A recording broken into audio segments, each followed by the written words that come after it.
Sundarani video world प्रस्तुत करते हैं मशहूर गायक नीलकमल वैष्णव की जादू भरी आवाज में बिहाव गीतों का नया खजाना।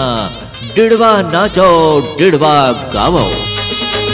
देख देख मोला नाचे रे, देख देख मोला नाचे, समधिन देख देख मोला नाचे। आगू पछूला देखा था बड़े बड़े बात फेंका था ये समधिन मोला फंसा थे। डिड़वा नाचो डिड़वा गावो।